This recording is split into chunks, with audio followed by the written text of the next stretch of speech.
Diane stood in the empty maintenance bay of Council Station 17, his fingers running over the control panel one last time. The machinery hummed beneath his touch, a sound he had heard every day for the past 12 years. He had fixed this system 47 times. He had improved it 19 times. He had written 300 pages of documentation that no one from the council had ever read. The station was quiet now.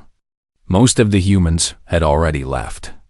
There were maybe 30 of them remaining on this station, down from the 200 who had worked here just 6 months ago. The aliens noticed the absence, of course, but they did not seem concerned. They assumed humans were just transferring to other positions, taking vacations, dealing with personal matters. They did not see the pattern. Hannah walked into the bay carrying her recording device. She had been documenting everything for weeks now, creating a final record of what humanity had built in council space. Her face looked tired but calm.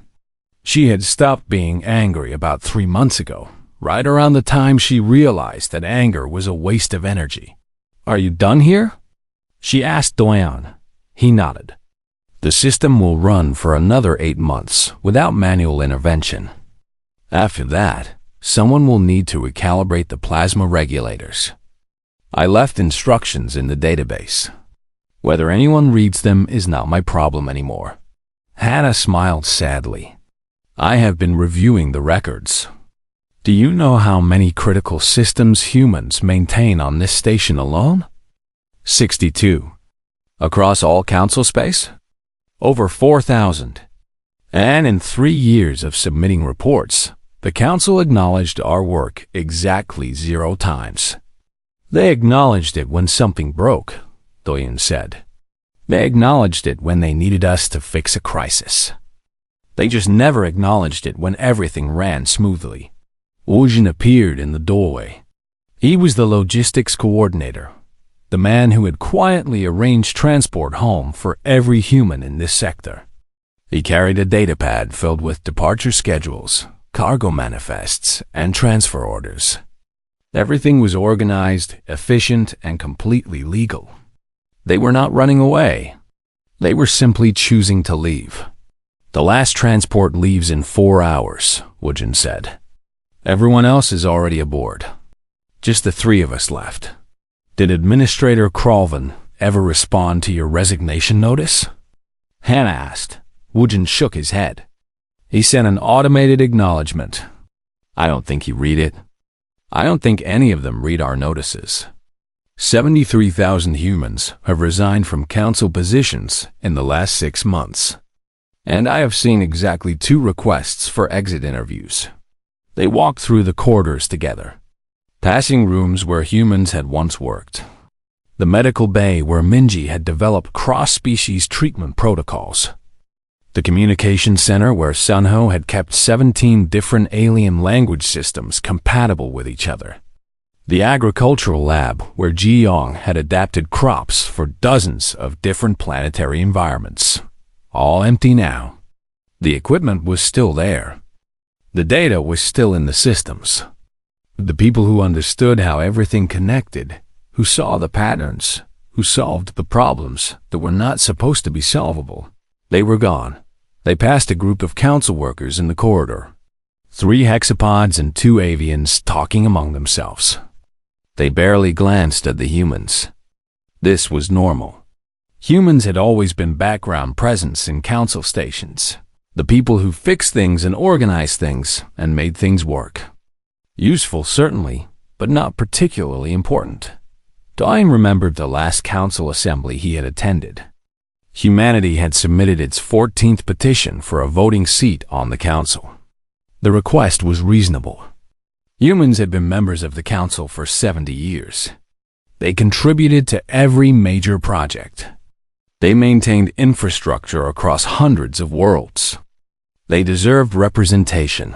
The vote had taken 6 minutes. 47 species voted no. 12 voted yes.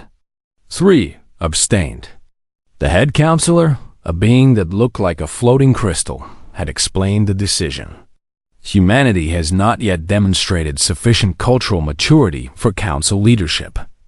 Your species is valuable in technical and support roles, but governance requires a more developed philosophical foundation. Perhaps in another century. Diane had sat there, listening to this being dismiss his entire species, and he had felt something inside him go quiet. Not angry, not hurt, just quiet. He had walked out of that assembly, returned to his quarters, and submitted his resignation. Within a week, 500 other humans on his station had done the same. The movement had not been organized. There were no leaders, no manifesto, no dramatic speeches. Humans had simply looked at each other and understood. They were done. Done explaining their value to people who would not listen. Done fixing problems for people who did not appreciate the solutions. Done waiting for respect that would never come. Hannah had recorded the whole thing. She had interviewed hundreds of humans about their decision to leave. The answers were remarkably similar. I am tired. I want to work on human projects. I want to go home. I have given enough. They reached the docking bay where the last transport waited. It was a human-built ship, practical and efficient like everything humans made. The pilot was already running pre-flight checks. Other humans sat in the passenger area, some sleeping, some reading, some staring out the windows at the station they were leaving behind.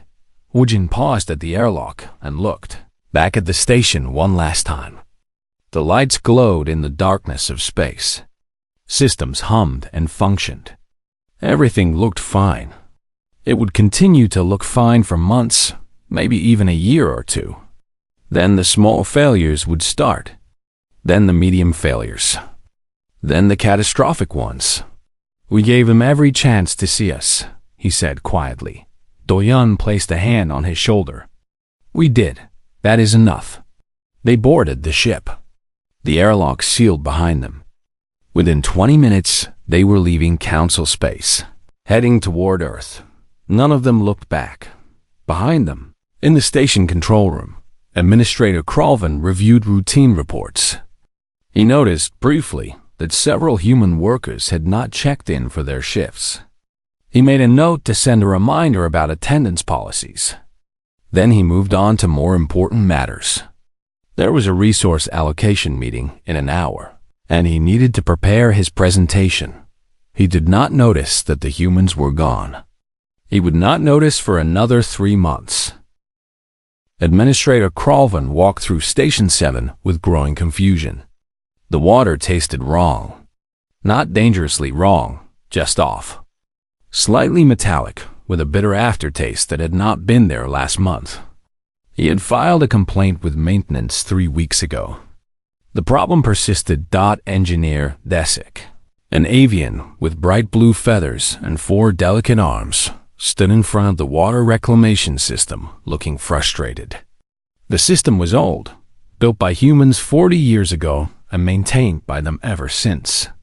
The documentation existed in the central database. Thousands of pages of technical specifications and maintenance logs. I have read the manual 17 times, Desik said, his translator rendering his chirps into flat galactic standard. The system should be functioning correctly. All diagnostics show green, but the output quality is degrading. Kralvin examined the screens. Everything did appear normal according to the readouts. What did the previous maintenance engineer do? There are logs from someone named Sunho. He performed weekly calibrations. But the logs only say standard calibration performed. There are no details about what he actually adjusted. The system is automated. Why would manual calibration be necessary? Desik spread his wing arms in a gesture of uncertainty. I do not know. But according to the logs, Sunho performed this calibration every week for 8 years without fail. He missed only twice, both times during major system emergencies when he was needed elsewhere. They pulled up Sunho's personnel file. The human had resigned 4 months ago. His departure notice was in the system, properly filed and acknowledged. His replacement was listed as Thesic. There was no mention of training, no handoff meeting, no transition period. Did you ever meet him? Kralvin asked. No. When I arrived, his workspace was empty. Very organized, very clean. There was a note that said, "Good luck," but nothing else. Over the next 2 weeks, Kralvin became aware of other problems. Small ones, at first. The climate control in Sector 3 ran too cold in the mornings and too hot in the evenings. The cargo bay doors took 30 seconds longer to open than they should. Communication delays between the station and the central hub increased by 0.03 seconds. None of these problems were critical. The station still functioned. People went about their work. But the efficiency was degrading. The smoothness was disappearing. It felt like the station was slowly becoming clumsier. Then the medical crisis happened. A trade delegation from the crystalline worlds arrived for negotiations. One of the delegates fell ill, some kind of mineral decay that affected their internal structure. The station's medical facility had treated crystalline patients before without issue. The head physician, a hexapod named Kralvin, consulted the medical database and followed the standard protocol. The patient's condition worsened. Kralvin dug deeper into the records and found something disturbing. The standard protocol had been written 7 years ago by a human doctor named Minji, but the actual treatment logs showed that Minji almost never followed the standard protocol exactly. She made adjustments based on the patient's size, age, mineral composition, and dozens of other factors. The logs included her notes. Adjusted dosage for smaller crystalline structure. Modified. Treatment duration, due to patient. Sensitivity, combined with supplementary. Mineral infusion for faster recovery. The protocols were templates. Minji had used them as starting points, then customized every treatment in real time. She had never written down her decision-making process because no one had asked her to. The council had simply assumed the treatments worked because the protocols worked. They had to transport the crystalline delegate to a major medical center 3 systems, away for specialized treatment. The delegate survived, but the incident created a diplomatic problem. The crystalline worlds demanded an explanation for the inadequate medical care. Kralvin began investigating. He pulled records of human employees across council facilities. The numbers were striking. 3 months ago, there had been 73,000 humans working in council space. Now there were fewer than 2,000, and most of those were finishing up long-term contracts before departing. He called an emergency meeting with other station administrators. They gathered in a virtual conference. 15 different species appearing as holographic projections. Has anyone else experienced operational difficulties since the humans left? Kralvin asked. The responses came quickly. Station 4 reported communication problems. Station 12 had agricultural issues. Station 21 had lost 3 critical databases when a storage system failed and the backup protocols did not work as expected. Every station reported something. Administrator Petalk, a being that resembled a floating jellyfish, shared his findings. I reviewed our human employee records. They held 42% of maintenance positions, 67% of technical documentation roles, and 81% of cross-species coordination positions. I had not realized how concentrated they were in these areas. They were hired for those positions because they were good at them, another administrator said. That is not concerning. That is efficient resource allocation. But they are all gone now, Kralvin said. And we are only beginning to see the consequences. He pulled up a report he had commissioned. A human analyst named Ji Yong had been responsible for agricultural planning across 14 colony worlds. She monitored soil conditions, weather patterns, crop yields, and genetic adaptation in real time. She made micro-adjustments to planting schedules, seed varieties. and cultivation techniques based on thousands of variables. Her replacement, a hexapod agronomist, was following the annual plan Jiang had created. But that plan was built on assumptions that were already becoming outdated.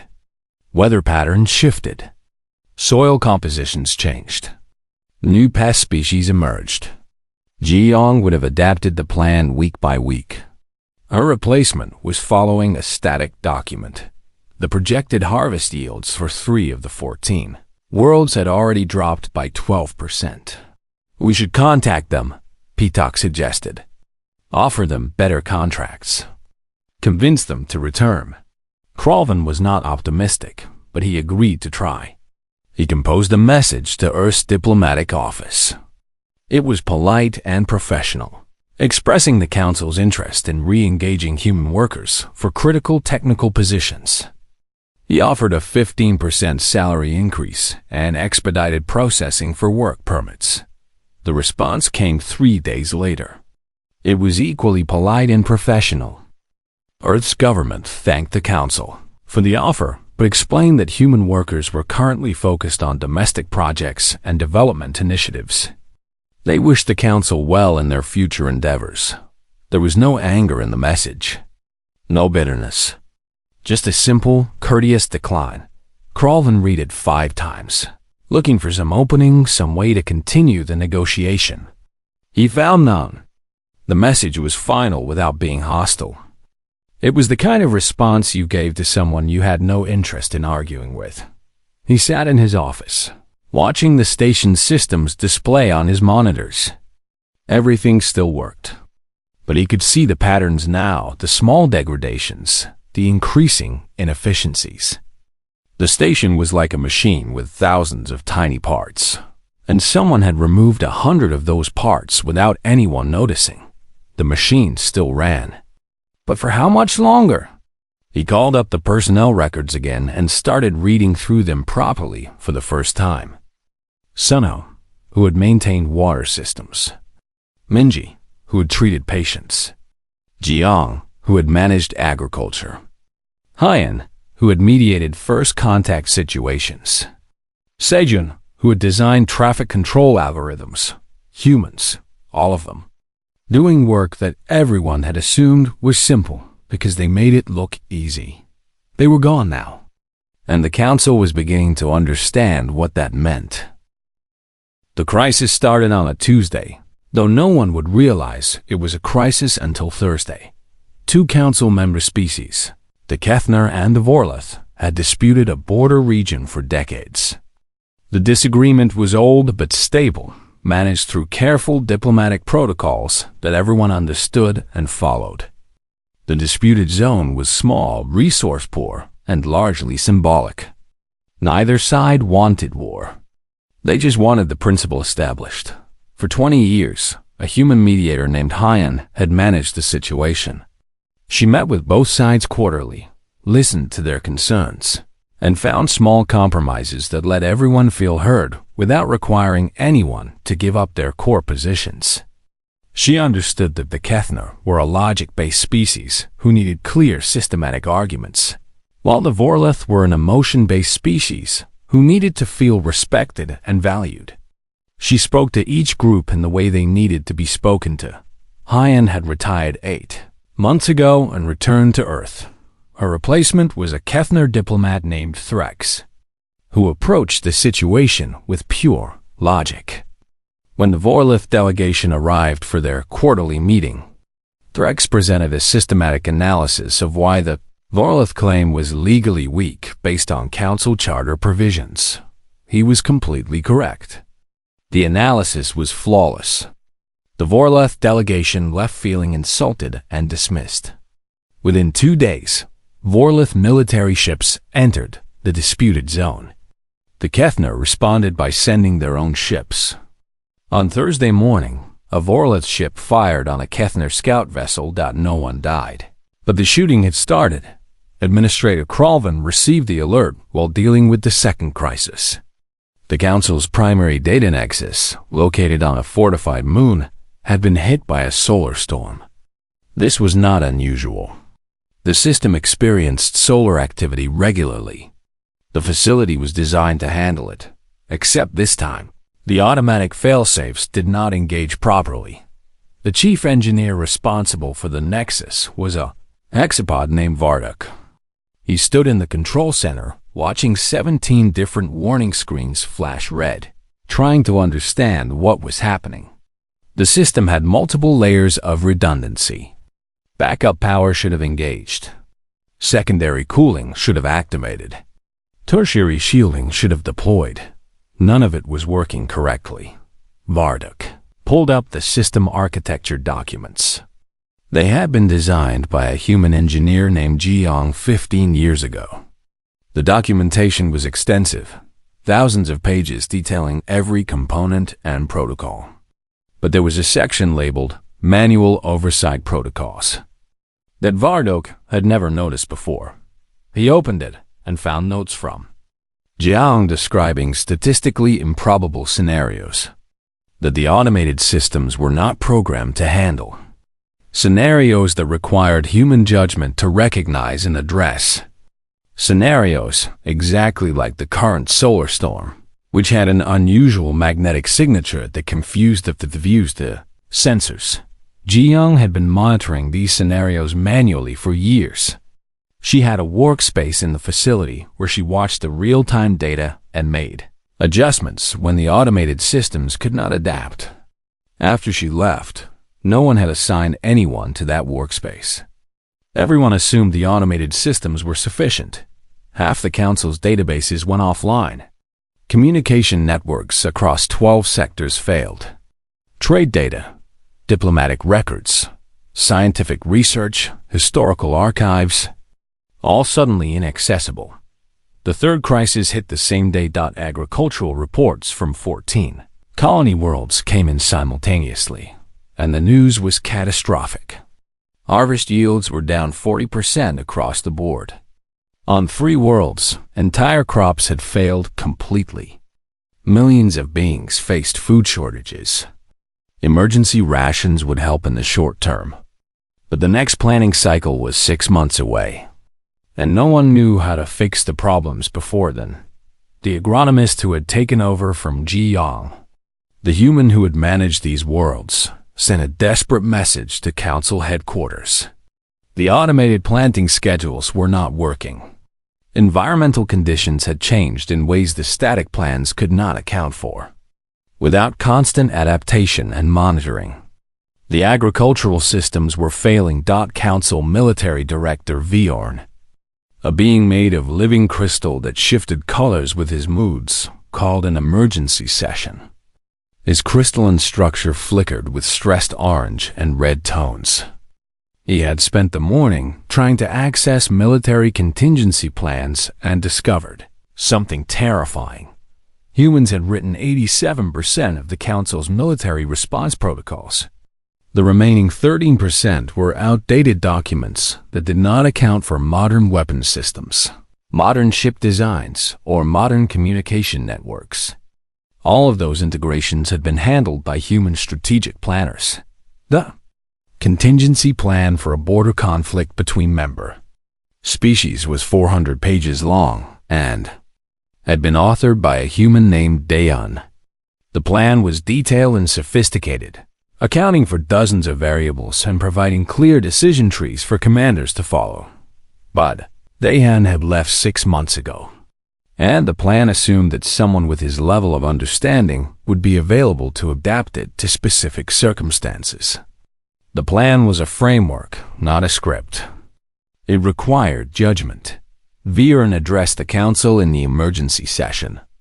His voice came through the translation system tight with stress. We face 3 simultaneous crises, and we do not have the expertise to address any of them. We relied on humans for critical functions without understanding what those functions actually entailed. We can hire consultants, someone suggested. Offer them premium contracts.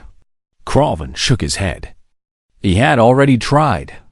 He had sent 5 messages to Earth's government requesting assistance. The responses were polite but clear. Earth was willing to provide limited technical consulting on a contract basis. They would send advisors to help stabilize critical systems, but they would not send workers back to council space on a long-term basis. And their consulting rates were 10 times what they had been paid as employees. "They are gouging us," an administrator complained. "They are charging fair market rates for emergency consulting." Kralvin corrected. "We were underpaying them before." The council voted to accept Earth's terms. What choice did they have? Within a week, human consultants arrived in council space. They were professional and efficient. They stabilized the data nexus. They provided advice on agricultural recovery. They helped draft a new mediation proposal for the Kethner-Vorloth conflict. Then they submitted their invoices and went home. One of the consultants was Wujin, the logistics coordinator who had helped organize humanity's departure. He spent 3 days at council headquarters, reviewing their supply chain management systems and writing recommendations. He was courteous to everyone he met. He answered questions patiently. He did excellent work. On his last day, Kralvin asked to speak with him privately. "Why did you leave?" Kralvin asked. "We valued your contributions." Wujin looked at him with an expression that was not quite a smile. "Did you?"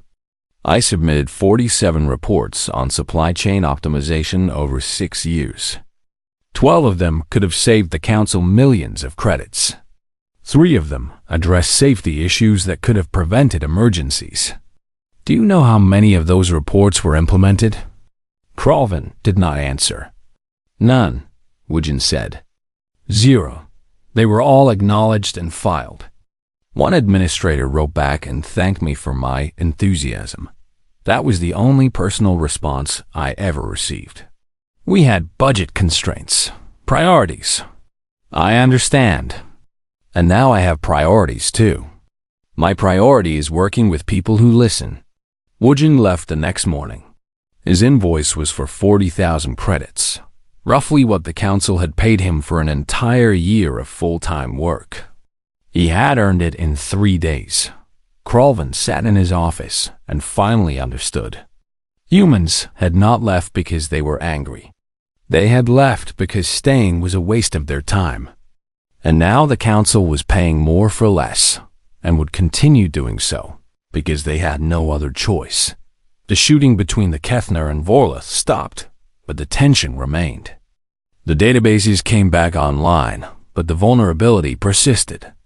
The agricultural crisis was managed, but not solved. And Earth consultants went home, leaving the council to figure out what came next.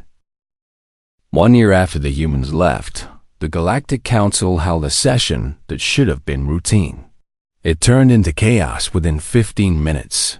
The Kethner delegation accused the Vorloth of violating the ceasefire agreement. The Vorloth delegation accused the Kethner of deliberate provocation. Both sides demanded that the council intervene and enforce compliance. Both sides threatened to withdraw from the council if their demands were not met. In the past, a human mediator would have spent weeks before the session talking to both groups, privately, understanding their real concerns beneath the official positions, and crafting a compromise that let everyone save face. Now there was no mediator. There was just 2 angry delegations shouting at each other while the council watched helplessly. The session ended with nothing resolved. The Kethner and Vorloth were now in open conflict.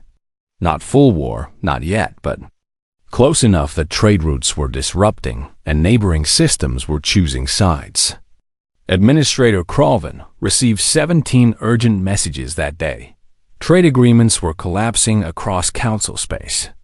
The intricate network of compromises and deals that humans had negotiated over decades was unraveling. Without someone who understood all the connections, all the careful balances, the system was falling apart. Species were forming blocks based on old alliances and grievances. The unity that had defined the council for a century was fracturing. Kralvin tried to hire engineers from species known for technical expertise. The best candidates came from the Mechanoid Collective, beings who were partly organic and partly machine, famous for their systematic thinking and engineering precision. He hired 6 of them to work on critical infrastructure maintenance. They were competent and professional. They could maintain existing systems and even improve them in incremental ways. But when novel problems emerged, problems that required creative solutions, they struggled. They could execute plans brilliantly, but could not create new approaches when circumstances changed. A human engineer named Sunho had once fixed a failing fusion reactor by routing power through the station's lighting grid during a temporary shutdown. It was an absurd solution that should not have worked, but Sunho had seen a pattern that no one else noticed and made it work anyway. The mechanoid engineers would never have thought of that. They worked within known parameters, following established procedures. It was not their fault. They were excellent engineers. But they were not humans. On Earth, a xenosociologist named Bora published a research paper that spread quickly through academic networks. She had studied the aftermath of humanity's departure and identified something crucial. Humans were the only known species who actively enjoyed solving other species problems. Most species viewed cross-species work as duty. Important, certainly, but not particularly satisfying. They did it because it was necessary for galactic civilization. But humans found it fascinating. They liked the challenge of understanding alien perspectives, the puzzle of making different systems work together, the satisfaction of helping someone from a completely different culture.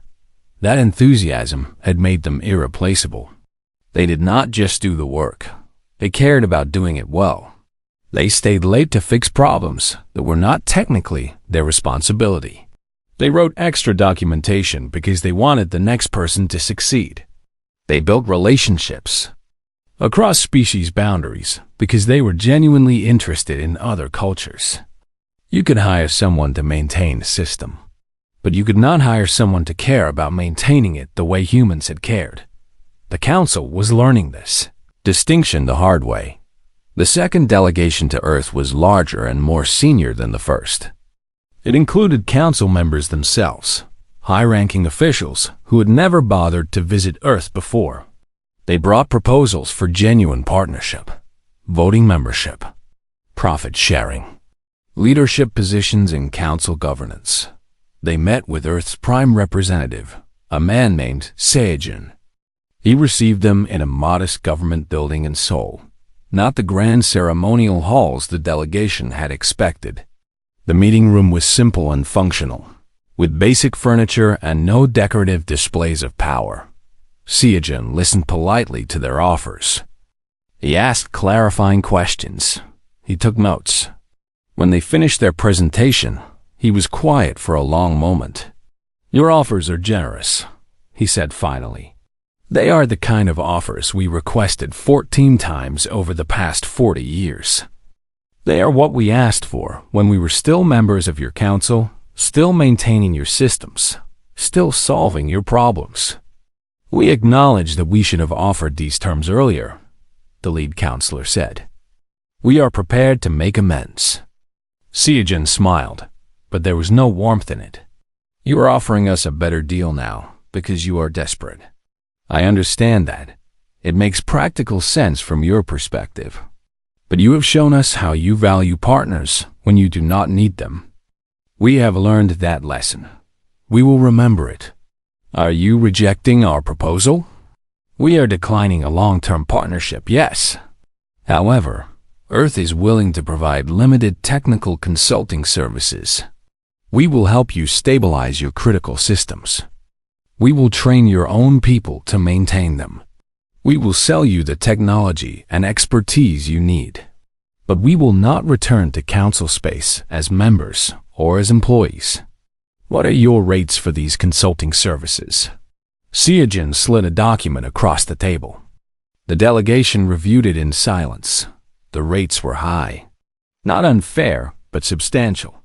Emergency support contracts cost even more. "These prices are significantly higher than what we paid before," the counselor observed. "Yes, we were underpaid before. We are charging fair market rates now. We may not be able to afford these rates long term. Then you will need to develop your own capabilities, Seojin said calmly. We can help with training programs if you wish. That is also in the proposal. The delegation returned to Council Space with an agreement for limited technical support. It was better than nothing, but far less than what they needed. The Council would have to pay premium rates for human consultants, while simultaneously training their own people to take over critical functions. It would take years, maybe decades, and it would cost vastly more than simply treating humans fairly in the first place would have cost. The member species were furious. Trade guilds complained about the expense. Military leaders worried about strategic vulnerabilities. Citizens on dozens of worlds demanded to know why the Council had let the situation get so bad. Krolvan faced calls for his removal from office. He was a convenient scapegoat, though the problems had been building long before his administration. He stood before the Council and delivered a speech that was brutally honest. We exploited humans for 3 generations. We paid them poorly, ignored their recommendations, denied them representation, and treated them as useful servants rather than equal partners. They responded with patience and professionalism. They fulfilled every contract. They maintained our systems even as we dismissed their value. When they finally left, they did so quietly and legally, causing minimal disruption. They gave us every opportunity to change. We failed to take those opportunities. Now we paid the price. He was removed from his position the next day. The Council needed someone to blame, and he accepted that role. Perhaps he deserved it. He had been part of the system that created this crisis. His replacement immediately tried to negotiate better terms with Earth. The response was the same: polite, professional, firm. Humanity had moved on. They bore no grudge against the Council, but they had no interest in returning to an exploitative relationship. They would help stabilize the situation for a fair price. But the days of humans maintaining galactic civilization were over.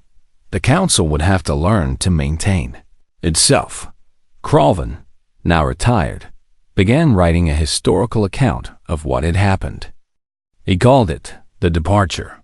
He interviewed hundreds of people, reviewed thousands of documents, and tried to understand how such a catastrophic failure of judgment had occurred. His conclusion was simple. We mistook their patience for weakness, their helpfulness for subservience, their silence for agreement. We never asked what they wanted, only what they could give us. When they stopped giving, we finally understood the difference between exploitation and partnership. By then, it was too late for apologies. They did not need our recognition anymore.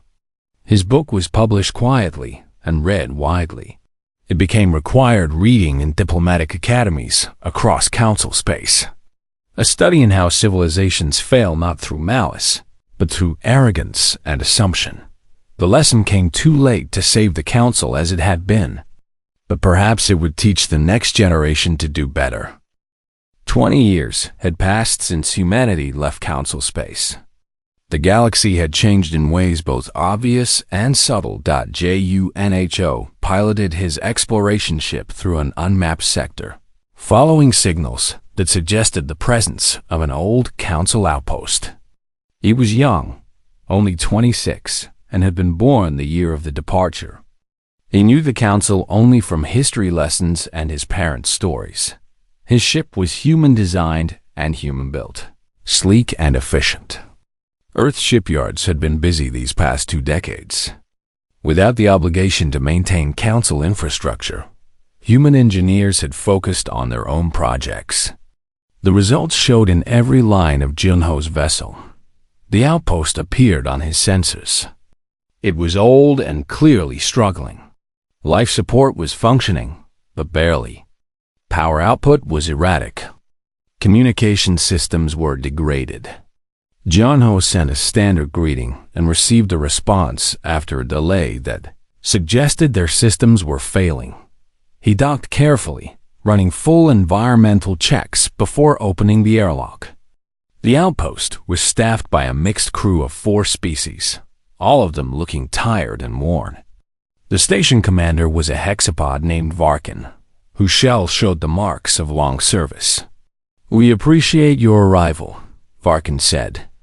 "We sent a distress call 6 months ago.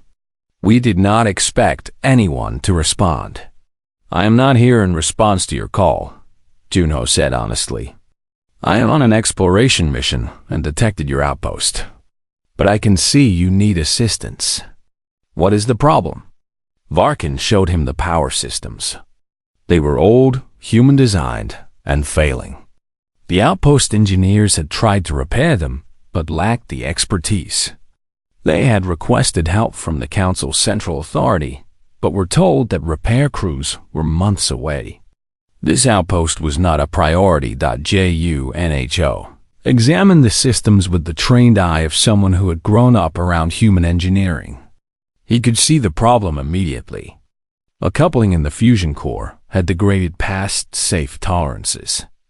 The fix was straightforward if you had the right parts and knew what you were doing.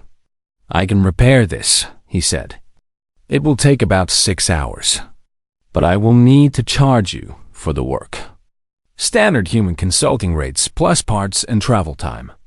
Varkin looked pained. "We do not have much budget. The Council has been cutting funding for remote outposts. I understand, but I am not a charity service. I will give you a fair price, but I cannot work for free." They negotiated for 20 minutes and settled on terms that Varkin could afford. Junho spent the afternoon repairing the power systems, replacing the degraded coupling with a spare from his ship's inventory, and recalibrating the core. By evening, the outpost power was stable for the first time in months. Varkin paid the invoice without complaint. "You are the first human I have met in 15 years, he said. "I used to work with several humans on a council station. They were good people. I did not appreciate them properly at the time. Many people have told me similar things," Junho said. "It seems to be a common experience. May I ask you something? Do humans resent the council for how things ended?" Junho considered the question. "Resent? No, I do not think so. My parents worked in council space. They came home tired and frustrated, yes, but not angry. They just wanted to work on things that mattered to them. Earth has given them that opportunity. And you? You could work for the council if you wanted. We would welcome skilled engineers. I am sure you would. But I have my own projects. I am mapping unexplored regions. I am meeting new species. I am building things that interest me. Why would I give that up to maintain someone else's infrastructure?" It was said without hostility, just simple honesty. Junho bore no ill will to council. He just had better things to do. Back on Earth, Ambassador Nari managed humanity's relationship with the council from her office in Geneva. The relationship was cordial and professional. Trade agreements existed. Diplomatic channels were open. Cultural exchanges happened occasionally. But there was no deep partnership, no integrated systems, no shared governance. The council had survived the crisis of 20 years ago, but it was smaller now. Several species had withdrawn to focus on their own regional alliances. The unified galactic government that had once seemed permanent had fragmented into several competing blocks. Some maintained the council name and traditions. Others had formed new organizations with new principles. None of them had humans as members. Earth maintained friendly relations with all of them, but joined none of them. Humanity had built its own network of partnerships over the past 2 decades. Relationships based on mutual respect and clear terms from the beginning. Nari hosted a council delegation once a year for routine diplomatic discussions. The meetings were pleasant, but rarely resulted in anything significant. The council wanted closer ties. Earth was content with the current arrangement. "We could accomplish so much together," The current council representative said during one meeting, "Your technological advances, our political reach. We could reshape the galaxy." "We could," Nari agreed. "Or we could continue as we are, cooperating where our interests align and pursuing our own paths otherwise. We find that arrangement satisfactory. Do you not want to be part of something larger?" "We are part of something larger. We have partnership agreements with 47 different species and political entities. We participate in scientific collaborations across hundreds of star systems. We contribute to galactic civilization through trade, cultural exchange, and mutual aid. We simply do so on our own terms now, rather than as part of a centralized authority that did not value our contributions." The representative had no good answer to that. The conversation moved on to other topics. Krall single quotes, VEN, now quite old by hexapod standards, spent his retirement reading reports and watching the galaxy evolve. His book had been widely read and discussed. Some praised his honesty. Others condemned him for his role in the crisis. He accepted both responses equally. He received a message one day from a young student asking for an interview. The student was writing a thesis on human integration in galactic civilizations and wanted to understand what went wrong with the council. They spoke for 3 hours. Kralvin was brutally honest about his own failures and the systemic problems that had led to humanity's departure. "What would you have done differently?" the student asked. "Everything," Kralvin said. "I would have listened when they spoke. I would have implemented their recommendations. I would have paid them fairly. I would have given them the representation they requested. I would have treated them as equals rather than useful subordinates. But most importantly, I would have asked them what they wanted rather than assuming I knew." Do you think humans will ever rejoin the council? No. Why would they? We had 3 generations to prove we could be worthy partners. We failed. They have moved on to better opportunities. We should respect that decision rather than trying to convince them to return to a relationship that did not serve them. The student thanked him for his time and ended the call. Kralvin sat in his quiet home, looking out at the sky.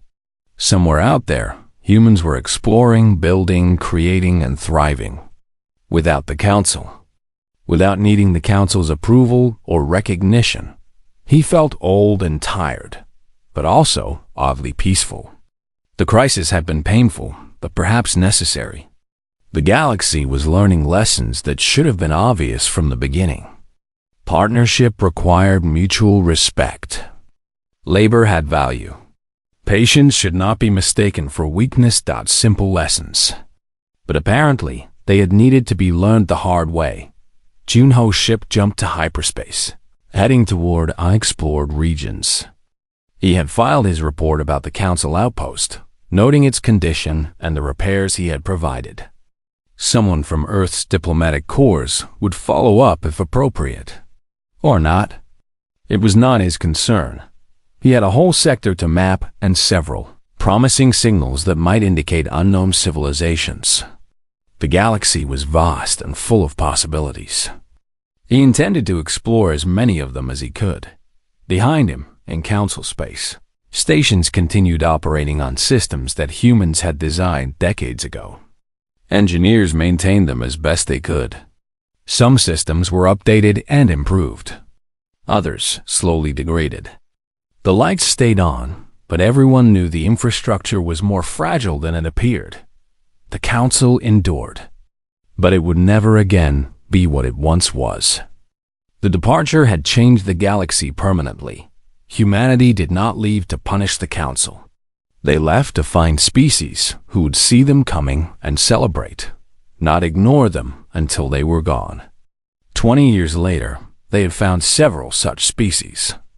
They were building something new, something based on equality and mutual benefit from the start. And the council? The council was learning to stand on its own, learning to value the people who maintained their civilization, learning the difference between partnership and exploitation. The lesson had been expensive. But perhaps, finally, it had been learned.